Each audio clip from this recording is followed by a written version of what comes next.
ডান্সটা অনেক সুন্দর ছিল। ডান্সের সাথে ভালো একটা মিউজিক অ্যাড করে মোটামুটি গানটাকে ফোটানো হয়েছে ডান্সের সাথে মিলিয়ে।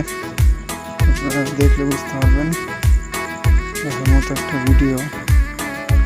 ভাবতেছিলাম অনেক দিন ধরে যে এই গানটা সেট করব, ফাইনালি সেট করে নিলাম।